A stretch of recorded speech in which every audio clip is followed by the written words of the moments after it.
I've seen some entitled people in my day, but this HOA Karen actually had the balls to call the cops on me for not giving her free gas from my own pump.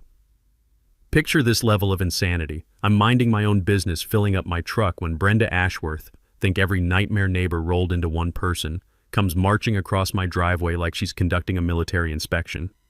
This woman looks me straight in the eye and says, "Fill up my Range Rover, Marcus. As HOA president, I shouldn't have to pay for gas when residents have fuel available." When I said absolutely not, she whips out her phone and calls 911 like I just committed murder. "I need police assistance. This man is being hostile and threatening me." The smell of diesel mixed with pure desperation was thick in the air. Here's what made her 911 call the dumbest mistake of her entire life. She had absolutely no idea who she was really talking to. Where are you watching from? You're gonna love this. Let me introduce myself properly. The name's Marcus Kellerman, and I'm what you might call a guy who's seen some things. 52 years old, been through more career changes than most people have had jobs. Started in the military, logistics division, where I learned that preparation isn't just smart, it's survival. The metallic taste of MREs and diesel fumes became my daily routine for 20 years, moving supplies across 3 continents. That was before life threw me a curveball the size of a freight train. My wife Sarah battled cancer for 2 years. 2 long, expensive, soul-crushing years of treatments and hospital bills. When she passed last spring, I couldn't stay in our old house anymore. The creak of every floorboard held memories I wasn't ready to face.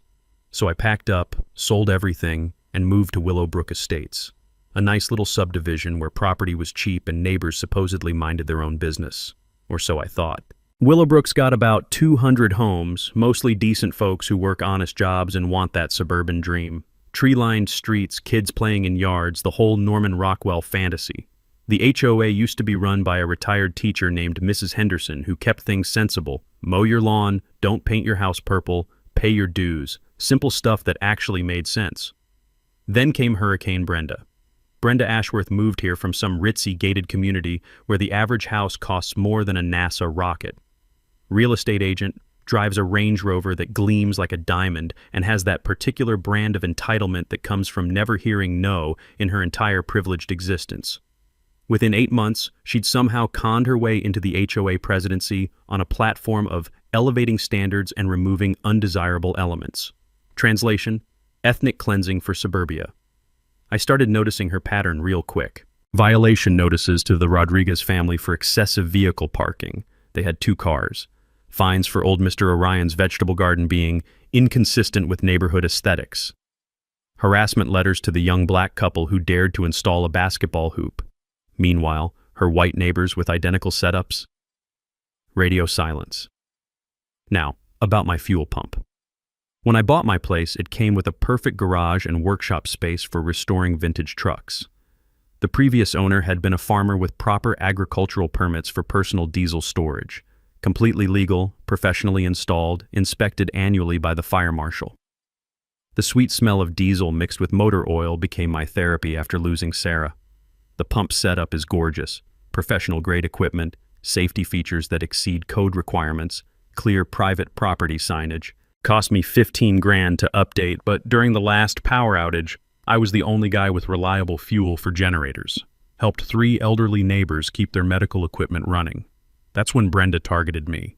She came clicking over one morning in those ridiculous designer heels. You could hear her approaching like a tap-dancing spider. Started interrogating me about zoning compliance and community resources like she was conducting a federal investigation.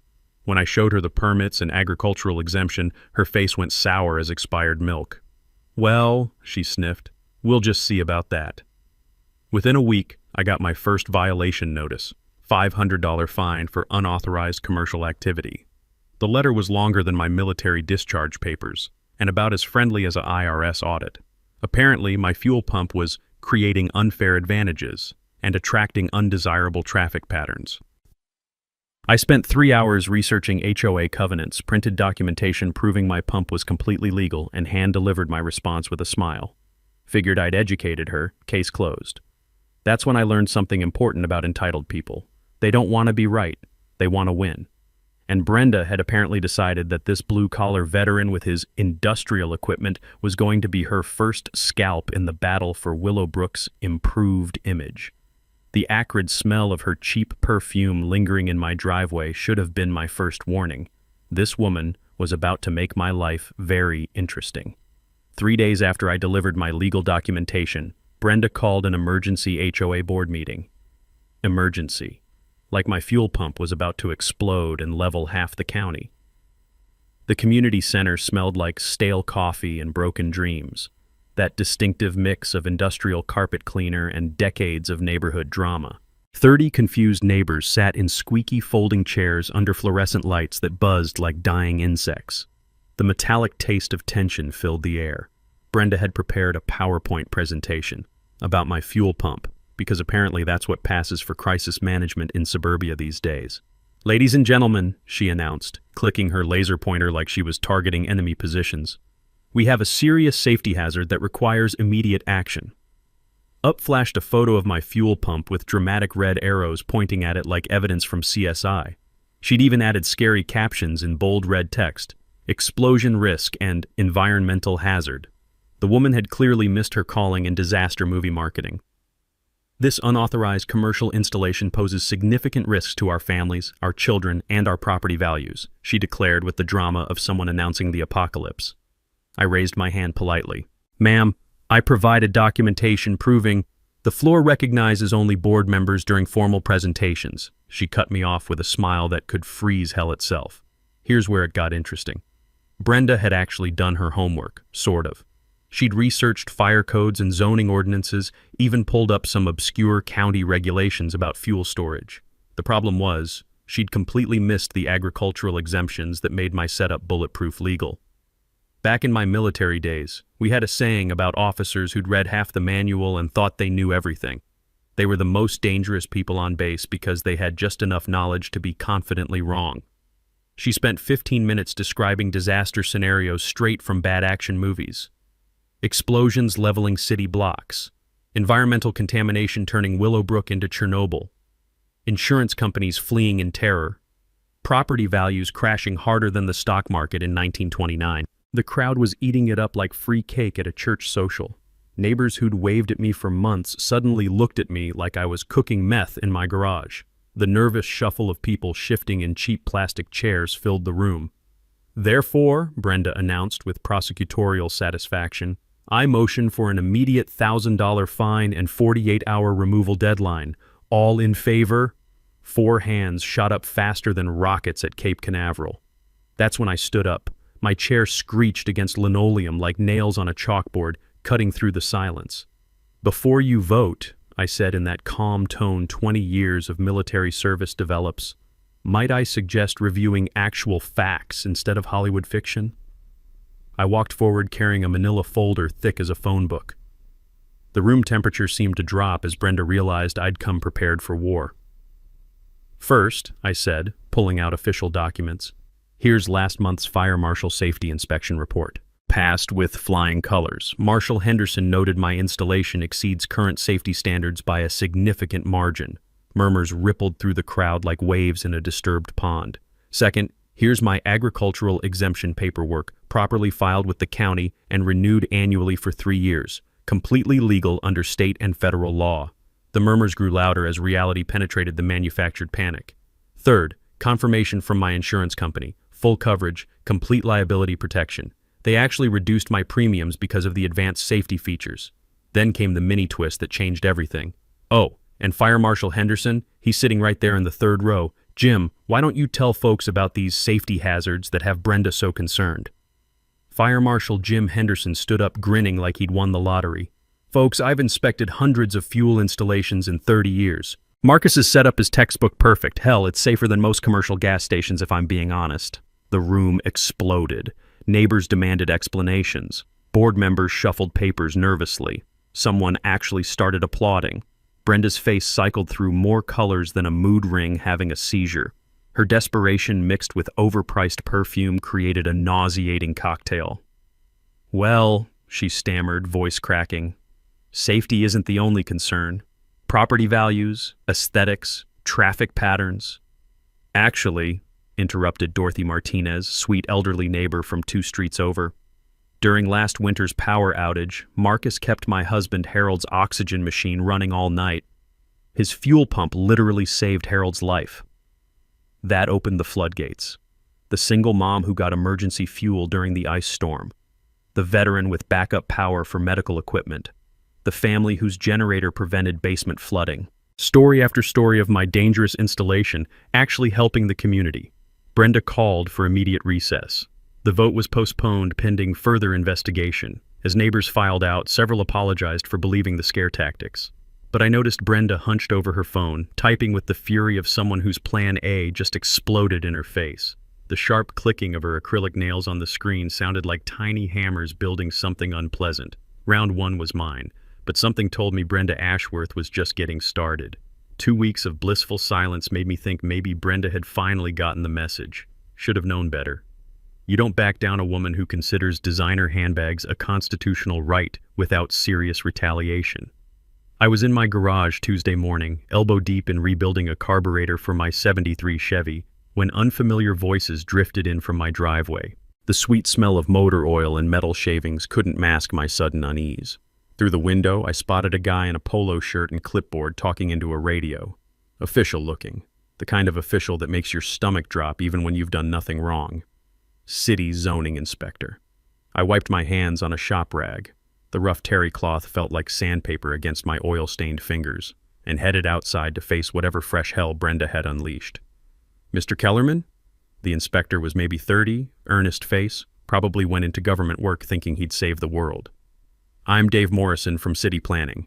We received a complaint about unauthorized commercial activity at this address. Commercial activity?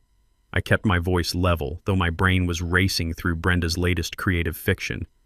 Anonymous tip claimed you're operating an unlicensed fuel station, selling gasoline to residents. He glanced at his notes with the weariness of someone who'd investigated too many neighbor disputes. Complaint alleges multiple vehicles at all hours, environmental violations, possible tax evasion. The accusation was so ridiculous I almost laughed. Instead, I invited him to inspect everything, offered complete documentation, even gave him Marshall Henderson's direct number. The inspection took an hour, every safety protocol verified, every permit confirmed, every environmental standard exceeded by a country mile. Honestly, Mr. Kellerman, Dave said, closing his tablet with obvious relief, this is one of the most properly installed private fuel systems I've ever seen. Whoever filed this complaint either seriously misunderstood what they were seeing or they were lying through their teeth. I didn't say that, but his expression told the whole story. That's when Brenda made her grand entrance, timing worthy of a Broadway diva. She came clicking across the street in those ridiculous heels, waving a folder like it contained nuclear launch codes. The sharp staccato of designer shoes on asphalt announced her approach like a drum roll before disaster. Inspector Morrison? I'm Brenda Ashworth, HOA president. I hope you're taking this serious violation of our community standards appropriately. Dave shifted uncomfortably. Ma'am, I've completed my inspection. There are no violations here. The installation is completely legal and properly permitted under agricultural exemptions. Brenda's confident smile cracked like cheap paint in summer heat. But the environmental concerns? The safety hazards? The obvious commercial sales operation? No evidence of commercial activity whatsoever. No environmental violations detected. Safety standards actually exceed current requirements. Dave's voice carried that patient tone civil servants develop for dealing with difficult citizens. In fact, filing false reports with city offices wastes municipal resources and carries penalties under Code 847.3. Fines up to $5,000 for repeat offenders. I mentally filed that legal nugget away. Apparently making bogus complaints wasn't just annoying, it was expensive when you got caught. Brenda's face cycled through more colors than a sunset over a chemical plant. There must be some mistake. I have extensive documentation of multiple violations. Ma'am, Dave interrupted with diplomatic firmness. I'd be happy to review any legitimate evidence, but what I've observed today doesn't remotely match the filed complaint. After he left, Brenda stood in my driveway for a full minute, apparently processing that her master plan had exploded in her face. The acrid smell of her frustration mixed with overpriced department store perfume created an almost visible cloud of defeat. This isn't over, Marcus, she finally hissed, voice tight as piano wire. There are other ways to handle problem residents who refuse to cooperate. That evening, while researching municipal complaint procedures, always smart to understand the rules when someone's weaponizing them against you, my phone buzzed with a text from Jake, a contractor 3 houses down. Dude, check Nextdoor app. Someone's going nuclear on you. I rarely used social media, but Jake sent screenshots that made my blood pressure spike. Brenda had created an account called Concerned Willowbrook Resident and was conducting a full-scale character assassination. Posts about dangerous fuel storage, declining property values, and residents who ignore community safety. Most neighbors were defending me, sharing stories about emergency fuel during power outages. But several were buying Brenda's narrative, expressing worry about safety and home values. Then I noticed something that changed everything. 3 of the most vocal anti-Marcus accounts were created in the past week, with profile photos that screamed stock image. Someone was manufacturing neighborhood outrage with fake profiles. The mini twist hit like ice water in my veins. Brenda wasn't just targeting me anymore. She was trying to poison the entire community against me through digital manipulation and manufactured consensus. I screenshotted everything, documented the fake accounts, and started building a comprehensive file. If Brenda wanted digital warfare, she'd picked the wrong opponent.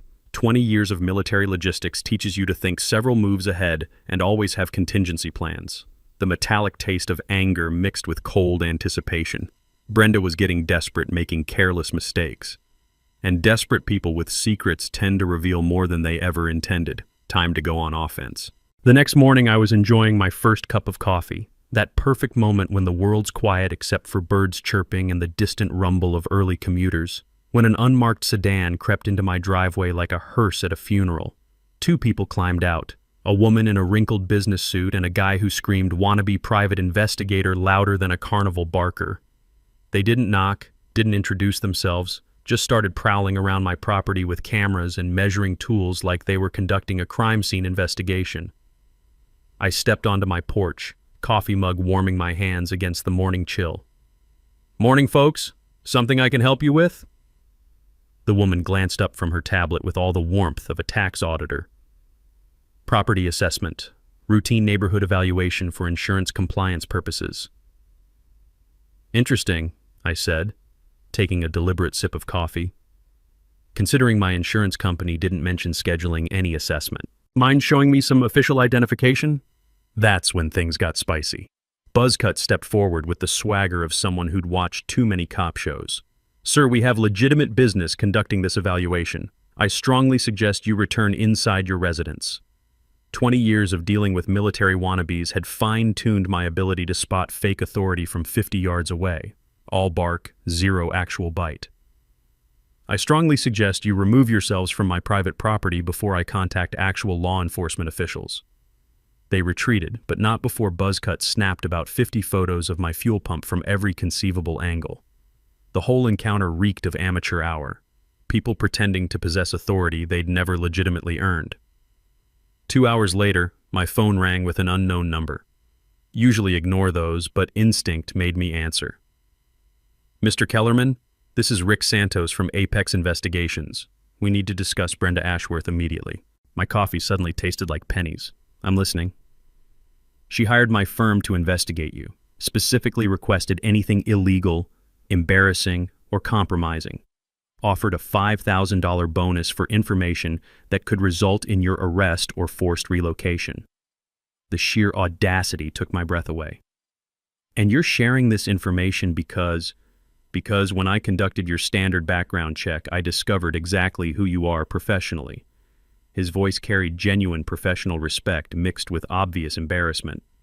"Mr. Kellerman, this woman hired me to dig up dirt on a police chief. Did she honestly think I wouldn't discover that crucial detail?"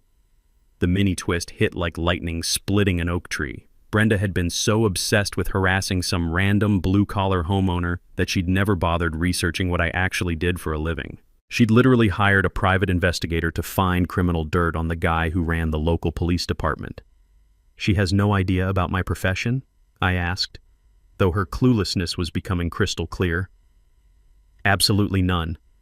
When I informed her you were law enforcement, she accused me of fabricating excuses and demanded I continue digging. That's when I decided this conversation was necessary." I thanked Rick for his professional integrity and hung up, mind spinning like a turbocharged engine.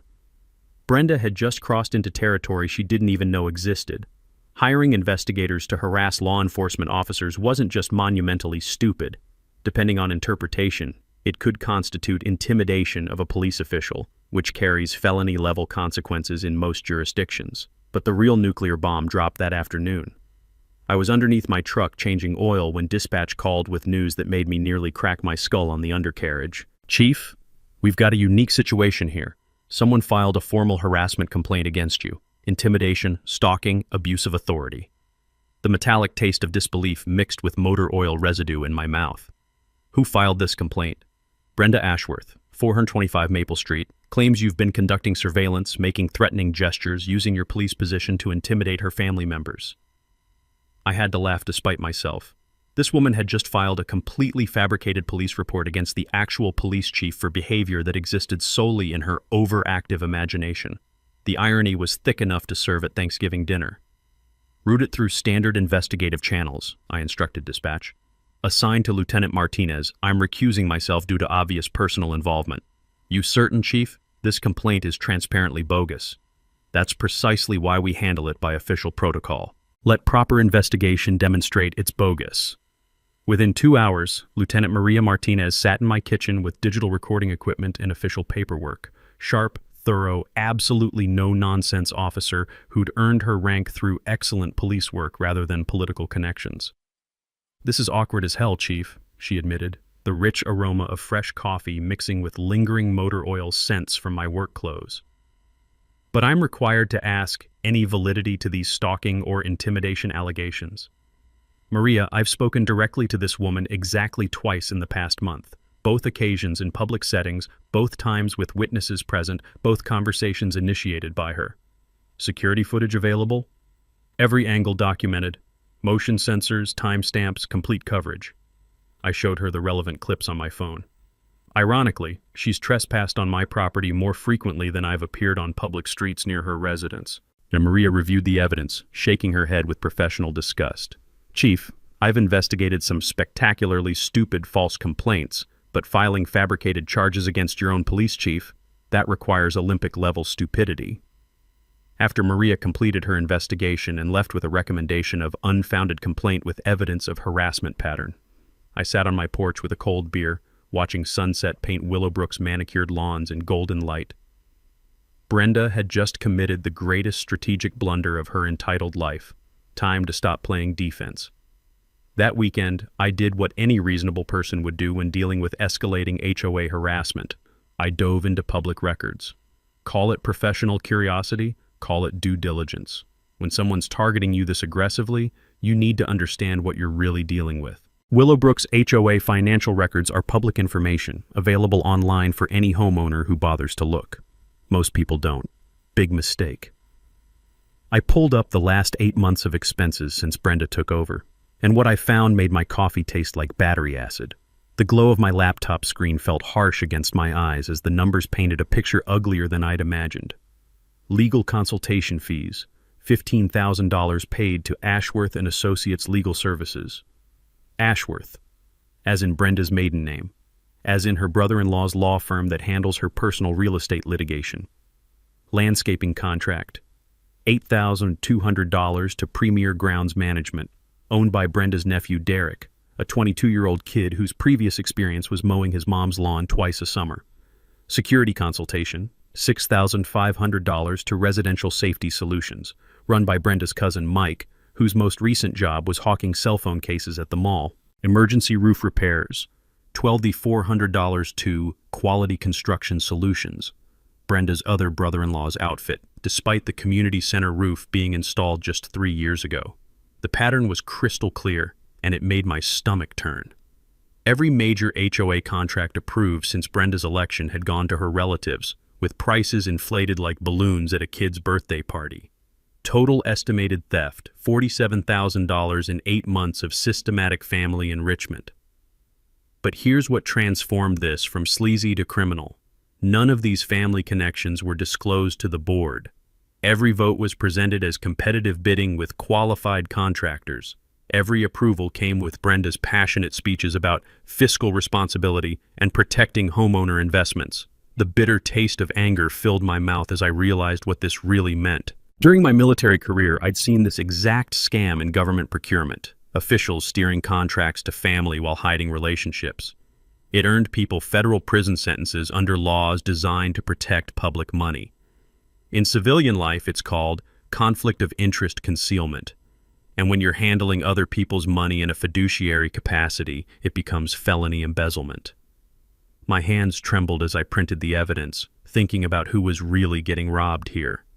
Elderly Mrs. Orion, living on Social Security, dutifully paying HOA fees while Brenda's family got rich. Young military families stretching budgets to afford Willowbrook, unknowingly funding criminal conspiracy.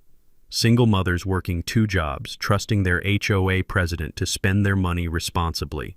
This wasn't about my fuel pump anymore. Brenda had been systematically stealing from the most vulnerable people in our community while harassing anyone who might threaten her operation. The legal framework was bulletproof. HOA board members have fiduciary duty identical to corporate executives managing shareholder money. Concealing conflicts while approving inflated family contracts constitutes embezzlement, fraud, and breach of fiduciary duty. In our state, that's a Class C felony, with potential federal wire fraud charges if payments crossed state lines electronically. I couldn't investigate this myself due to personal involvement, but I could damn sure deliver it to people who could. The district attorney's office runs a white-collar crime unit that eats this kind of systematic fraud for breakfast. The beautiful irony was almost overwhelming. While Brenda had been filing false police reports and hiring investigators to harass me, I'd discovered she was running a family embezzlement scheme that could land her in federal prison for up to 20 years. Every threatening letter, every bogus violation, every attempt to force me out suddenly made perfect sense. Brenda wasn't just power hungry, she was protecting a criminal enterprise. My fuel pump had never been the real issue. I was just the inconvenient neighbor who might look too closely at where the money was going. The sweet scent of justice filled my nostrils as I organized evidence into a prosecutable case file. Tomorrow morning, I'd be making a very educational phone call to the DA's office.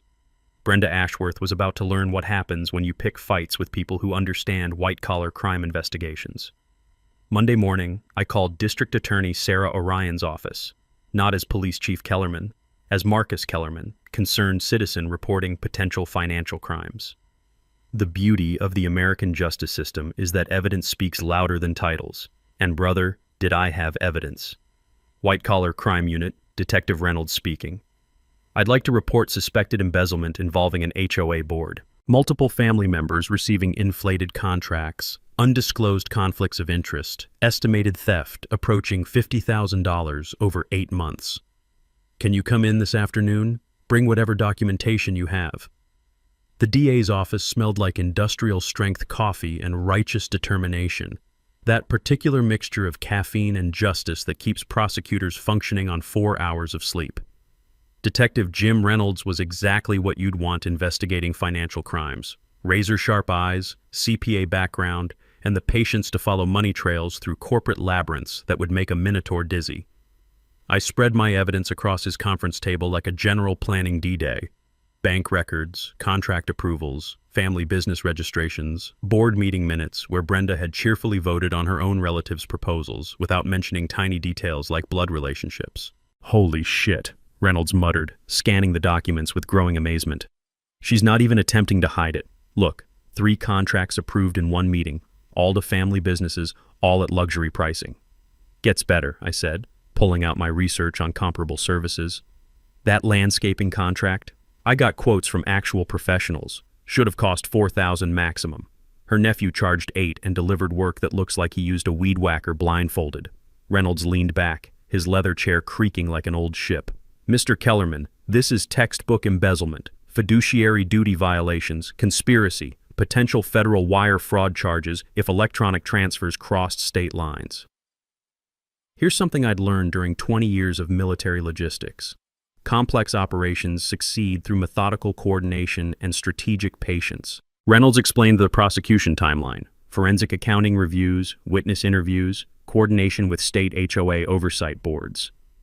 The key insight that every homeowner should understand: rushing financial crime cases gives defense attorneys procedural holes to exploit, but building them systematically creates convictions that stick permanently. Timeline for solid charges? I asked. 6 to 8 weeks minimum.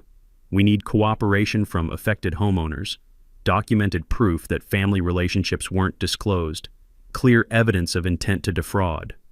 He studied my background information carefully. You're not involved in HOA leadership yourself? I grinned. Just a homeowner with a fuel pump that apparently threatens Western civilization. Perfect. Clean witness, no conflicts of interest. You'd testify? Absolutely. But building a criminal case was only half the strategy. That evening, I convened a war council at Mel's Diner, neutral territory where even Brenda's surveillance network couldn't reach. The rich aroma of bacon grease and brewing rebellion filled the air as 6 neighbors gathered around a corner booth. Marcus called this meeting, Dorothy Martinez announced, stirring sugar into coffee strong enough to resurrect the dead. Claims he has crucial information about our HOA finances.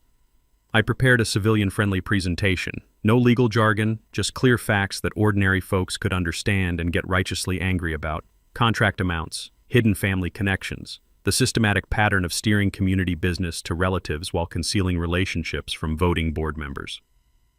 So you're telling us, interrupted Bob Orion, a retired electrician whose wife had been harassed over garden gnomes, this witch has been stealing our money to fund her family's business empire?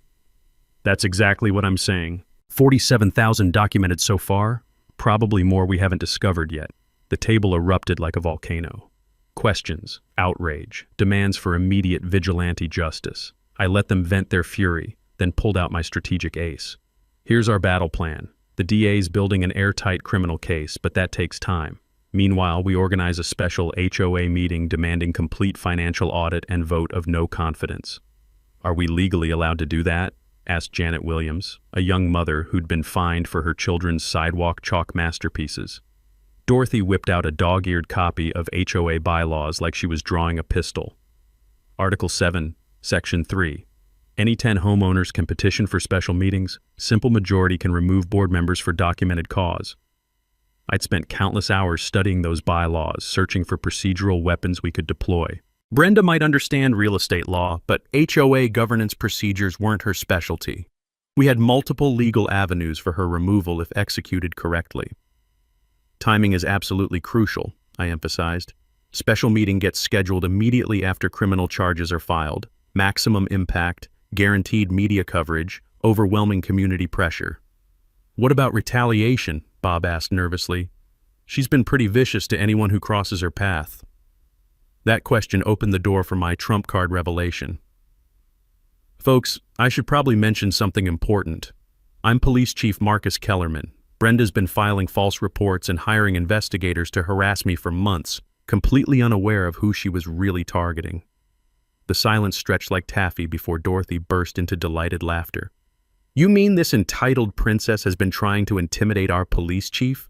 Sweet Jesus, that woman is dumber than a box of broken hammers. The metallic taste of impending victory filled my mouth as we coordinated witness statements, organized documentation, and planned our community uprising. Each neighbor contributed stories of Brenda's harassment, evidence of discriminatory enforcement, proof that her community improvement crusade was really elaborate cover for systematic financial crimes. By closing time at Mel's Diner, we had assembled enough ammunition to end Brenda's criminal empire permanently. While we were building our case, Brenda was apparently building her own version of Armageddon. Wednesday morning brought her most desperate gambit yet. An emergency HOA board meeting with exactly 24 hours notice, designed to ram through her final solution before anyone could organize opposition. The agenda was a masterpiece of bureaucratic terrorism. Emergency safety resolution, immediate removal of hazardous fuel storage, and imposition of community safety deposit. Translation: pay us $10,000 or we'll have your fuel pump destroyed by force. I arrived at the community center to find chaos.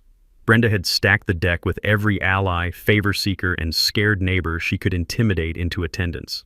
The smell of fear and cheap perfume hung in the air like fog over a swamp. Ladies and gentlemen, Brenda announced with the authority of someone who'd clearly lost her mind, we're facing an imminent safety crisis that requires immediate action. She'd brought props this time, a briefcase full of what she claimed were federal safety reports, proving my fuel pump violated 17 different regulations. Expert testimony from her brother-in-law's environmental consultant. Even a PowerPoint presentation with dramatic photos of industrial accidents that had nothing to do with properly installed residential fuel storage. According to these federal findings, she declared, waving around documents that looked official enough to fool people who'd never seen actual federal paperwork, Mr. Kellerman's installation poses immediate risk of explosion, environmental contamination, and potential terrorism concerns. Terrorism concerns. The woman had actually played the terrorism card over a legal fuel pump in suburban Ohio. The audacity was breathtaking even by Brenda's standards. Therefore, I motion that we impose an immediate $10,000 safety compliance deposit, with full fuel system removal required within 48 hours. Failure to comply will result in legal action and forced removal at owner's expense. Bob Orion raised his hand tentatively. Brenda, didn't the fire marshal already approve this installation? Fire marshals aren't qualified to assess federal terrorism protocols, she snapped back with the confidence of someone making things up as she went along. This requires specialized expertise that local officials simply don't possess. That's when I realized the mini twist that changed everything. Brenda wasn't just trying to force me out anymore.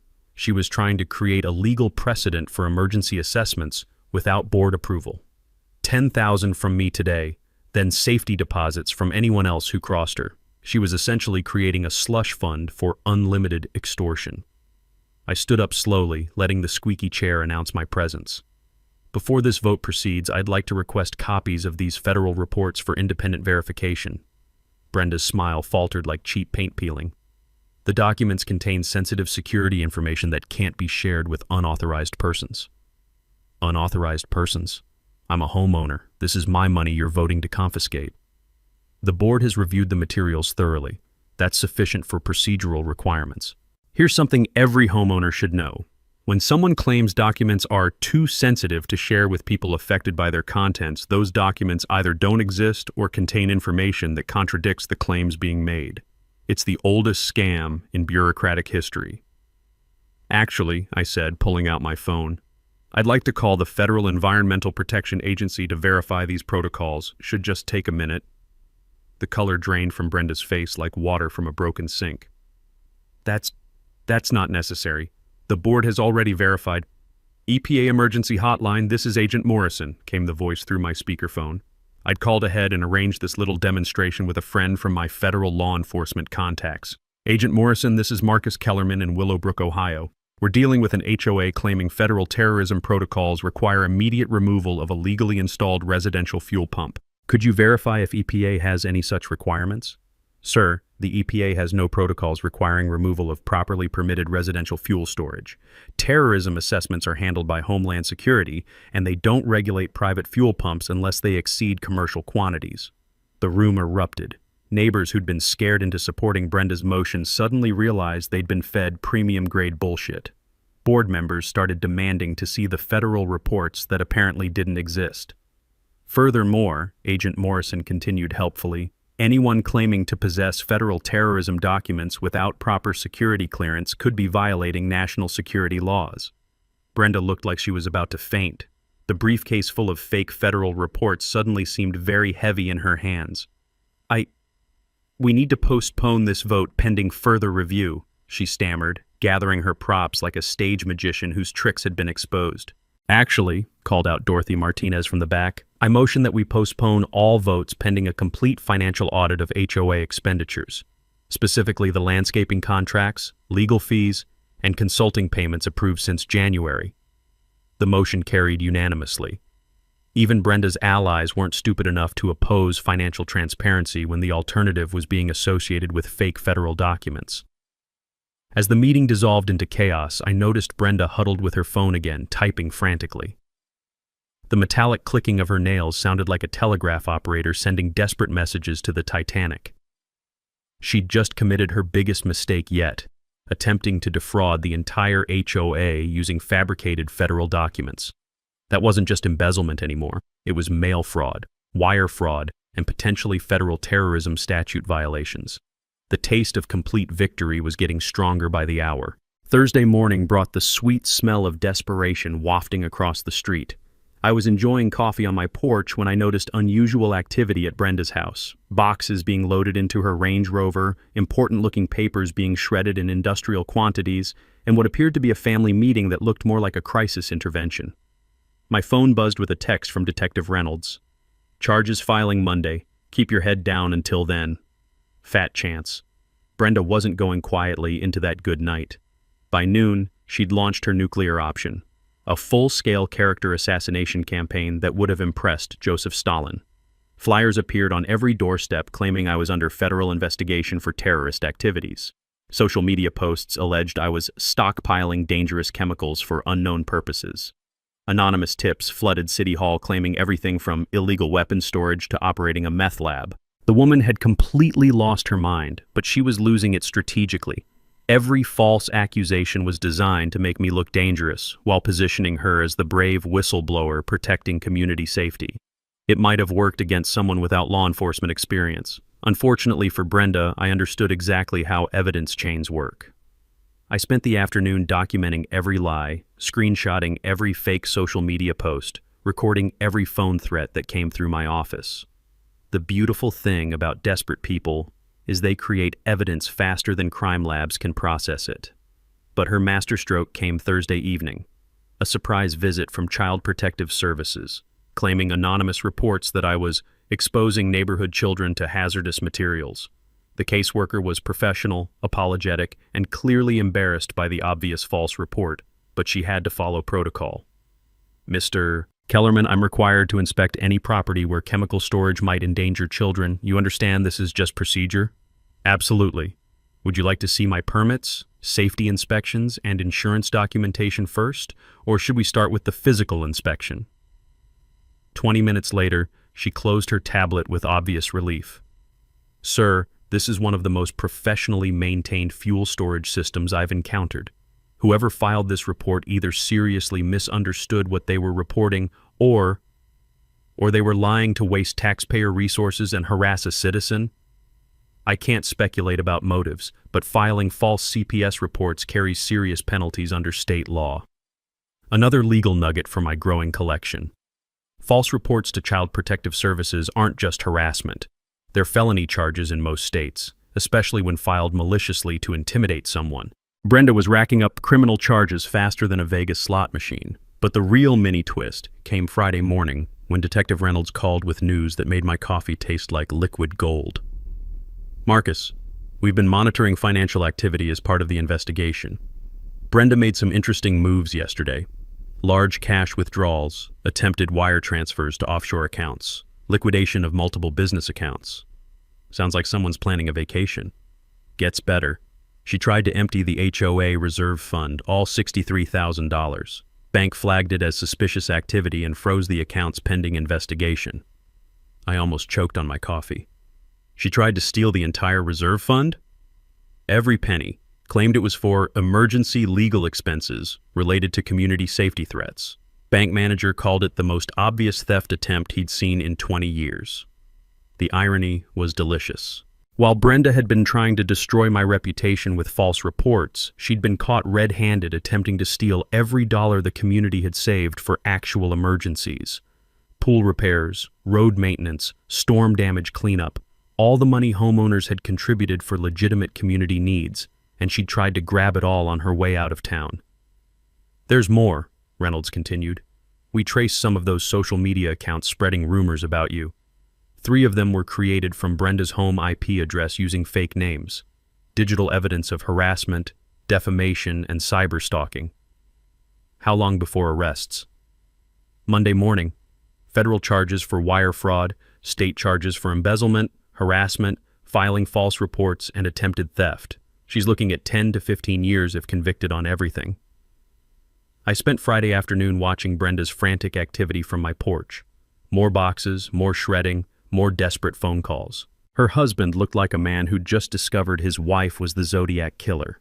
Her kids seemed confused about why mommy was crying and daddy was drinking whiskey at lunch. The sweet scent of honeysuckle mixed with the acrid smell of burning documents from their backyard. Whatever she was destroying, it was creating enough smoke to alert the fire department. The responding crew was led by Marshal Henderson, who gave me a knowing wink as they investigated the controlled burn that violated 3 city ordinances.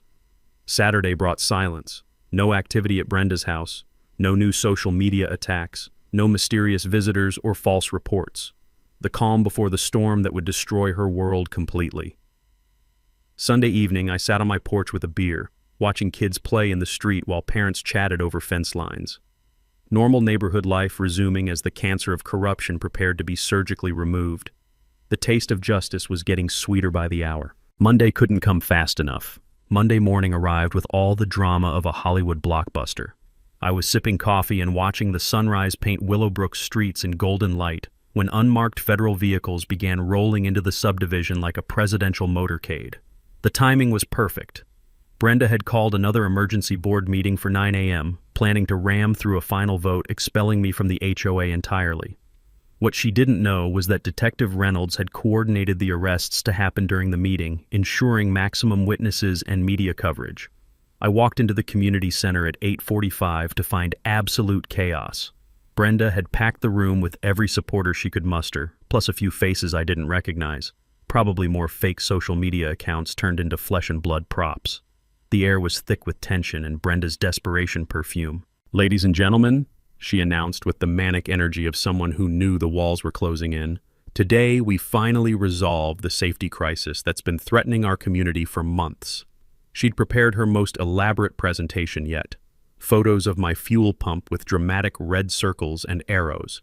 Fake testimonials from concerned parents about children developing mysterious illnesses. Even a petition demanding my immediate removal that looked suspiciously padded with signatures from people who didn't live in Willowbrook. "This individual," she declared, pointing at me with the drama of a prosecutor demanding the death penalty, "has repeatedly refused to comply with reasonable safety requirements, filed frivolous complaints to waste city resources, and created a hostile environment for law-abiding families." I sat quietly in the back, checking my watch.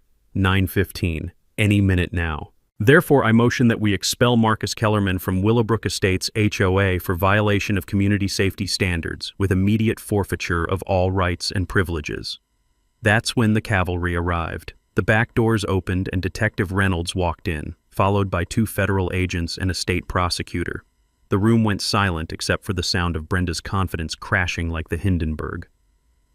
"Mrs. Brenda Ashworth?"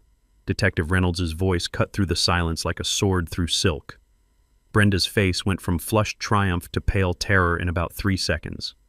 "Yes?" "You're under arrest for embezzlement, wire fraud, filing false police reports, and conspiracy to defraud. You have the right to remain silent." The room exploded. Gasps, shouts, the scraping of chairs as people jumped up for better views. Someone was recording on their phone. I spotted a local TV news crew that had somehow gotten word of the arrest. But the real magic happened when Detective Reynolds turned to address the stunned crowd. "Ladies and gentlemen, for those who don't know, I'm Detective Jim Reynolds with the District Attorney's Office. Mrs. Ashworth has been charged with systematically embezzling HOA funds by steering contracts to family members while concealing conflicts of interest. Total theft exceeds $50,000 over 8 months. More gasps. Dorothy Martinez was shaking her head in disgust. Bob Orion looked like someone had told him his lottery ticket was fake. Additionally, Reynolds continued, she's been charged with filing multiple false police reports, hiring investigators to harass residents, and attempting to steal the entire HOA reserve fund last week. That's when I stood up for my mic drop moment. "Brenda," I said, my voice carrying clearly through the stunned silence, "you've been demanding I remove my fuel pump for months, filing false reports, hiring investigators, claiming I'm some kind of terrorist threat." I paused, letting the tension build like a symphonic crescendo. "Too bad you never bothered to find out that I'm Police Chief Marcus Kellerman and you've just been arrested for exactly the kind of crimes I've spent 20 years putting people in prison for." The silence lasted exactly 2 heartbeats before the room erupted like Mount Vesuvius. Neighbors demanding explanations, board members claiming they had no idea about the financial crimes. Someone actually started applauding. Brenda's face cycled through more emotions than a theater major's final exam. Shock, rage, disbelief, terror, and finally the cold realization that her world had just ended completely. You're, she stammered, handcuffs clicking into place with the finality of a tomb closing. "The police chief you've been filing false reports against for 3 months? Yeah. Surprise." As federal agents led her away, the local TV crew caught every moment. The footage would be on evening news within hours. HOA president arrested for embezzlement had been harassing police chief. The remaining board members called for an immediate vote dissolving all of Brenda's motions and scheduling emergency elections. The vote was unanimous. Dorothy Martinez stood up with a grin that could power the eastern seaboard. I nominate Marcus Kellerman for emergency HOA president until proper elections can be held. I respectfully decline, I said, raising my coffee cup in salute. I've got a police department to run and a fuel pump to maintain, but I'll help however I can to clean up this mess. The taste of complete victory mixed with excellent community center coffee as neighbors surrounded me with apologies, thanks, and requests for advice on emergency preparedness. Justice had been served with a side of poetic irony.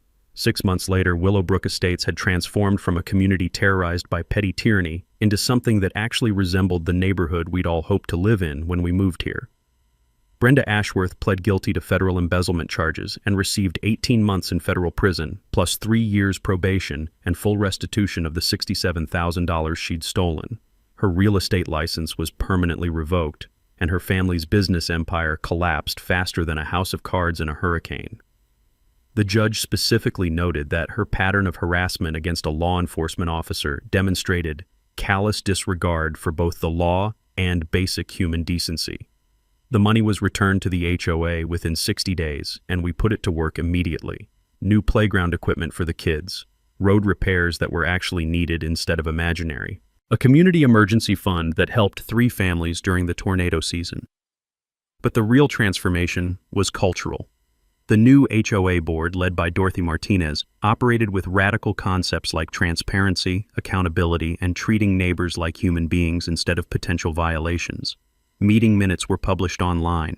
Contracts were competitively bid. Board members who had conflicts of interest actually disclosed them instead of hiding behind fake documentation. My fuel pump became something of a neighborhood celebrity. During the ice storm in February, I helped keep generators running for 8 families, including the Martinez's home where Harold's medical equipment literally kept him alive. The fire department now uses my setup as an example of proper residential fuel storage in their safety seminars. I established the Neighbors Helping Neighbors emergency preparedness program using a portion of the recovered funds. Free workshops on home security, emergency planning, and yes, legal fuel storage for anyone interested. We've helped 12 families install their own backup systems, all properly permitted and up to code. The program expanded beyond emergency prep, financial literacy classes for young families, HOA rights education for first-time homeowners, legal clinics where people learn about their actual rights instead of accepting whatever authority figures tell them. Knowledge, it turns out, is the best defense against corruption. I even started a scholarship fund for children of veterans and elderly residents, the people Brenda had targeted most viciously. Last month, we sent Jake Martinez to community college to study automotive technology. Kid's got natural talent and deserves a shot at building something better than his family could afford before. The story gained national attention after the arrest footage went viral. HOA Karen picks wrong neighbor, he's the police chief, became an internet sensation with over 2 million views. I've received interview requests from news outlets, podcasts, even a true crime documentary series. Most I declined, but I did a few community policing seminars sharing the lessons learned. The broader impact has been significant. State legislation now requires HOA board members to undergo basic training on fiduciary duty and conflict of interest disclosure. The Willowbrook provisions mandate independent auditing for HOAs managing over $50,000 annually. 3 other states have passed similar reforms. Federal task forces are investigating HOA corruption nationwide, using our case as a template for identifying the warning signs. Turns out Brenda wasn't unique, just uniquely stupid about who she chose to target. Personally, this whole experience taught me something about community policing that 20 years of badge work hadn't. Sometimes the most important law enforcement happens when you're not wearing a uniform, just standing up for what's right as a citizen and neighbor.